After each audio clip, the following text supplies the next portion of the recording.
नमस्कार, विंध्या टाइम्स में आपका स्वागत है और आपके साथ में आशुतोष।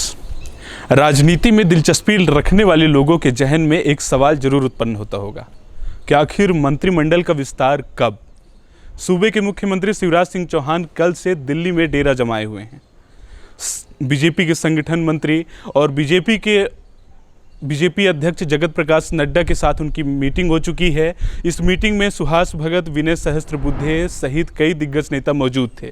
माना जा रहा था कि बहुत देर तक मीटिंग में मंथन चली कि आखिर मंत्रिमंडल का आखिरी स्वरूप क्या होगा।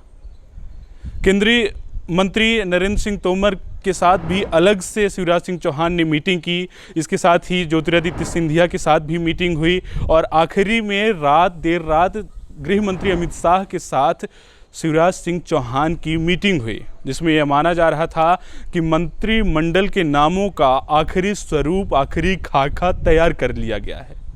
लेकिन आज जो अचानक से खबरें सामने आ रही हैं वो कुछ अलग किस्म की खबरें हैं। आज ये माना जा रहा था कि आज अभी से ही शिवराज सिंह चौहान अभी मुलाकात कर रहे हैं प्रधानमंत्री नरेंद्र मोदी से और वो आखिरी मुहर लगवाने की, मंत्रिमंडल के नामों में आखिरी मुहर लगवाने की कोशिश कर रहे थे। लेकिन उसके पहले ही अब ऐसी खबर सामने आ रही है जो कहीं न कहीं उलझने अभी भी दिख रही है मंत्रिमंडल विस्तार को लेकर। बता दें कि नरोत्तम मिश्रा ग्वालियर में सभा को संबोधित कर रहे थे, तभी अचानक वो दिल्ली के लिए रवाना हो गए, जबकि भोपाल उनको जाना था। भोपाल में उनके कई कार्यक्रम तय किए गए थे। इस बात से कयास लगाए जा रहे हैं कि क्या अभी भी मंत्रिमंडल के विस्तार में उलझने बरकरार हैं। और इसके साथ ही जब अभी हाल ही में एक खबर आई थी कि आनंदीबेन पटेल जो उत्तर प्रदेश की राज्यपाल हैं, उनको मध्य प्रदेश का राज्यपाल का प्रभार दिया गया था राष्ट्रपति के आदेश से, तो अब वो भी आज उनका ये माना जा रहा था कि आज वो प्रभार ले लेंगी भोपाल में आकर, लेकिन असमय वो भी स्थगित कर दिया गया।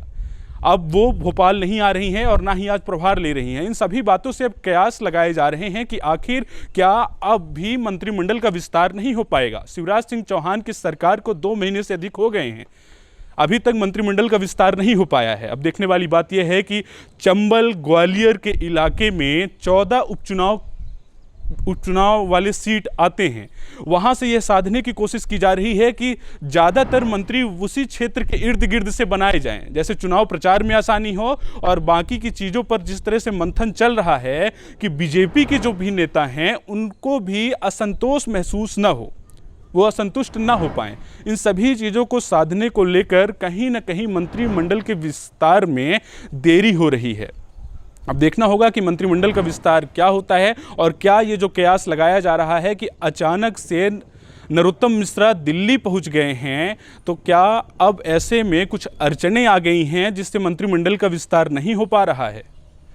खैर, इन सारी चीज़ों का जवाब अभी हमारे पास नहीं है। जब जवाब मिलेगा तो हम आपको रूबरू करा देंगे और वो खबर भी हम आपको बता देंगे। ऐसे ही तमाम खबरों के लिए आप बनी रहिए विंध्या टाइम्स के साथ। बहुत बहुत धन्यवाद।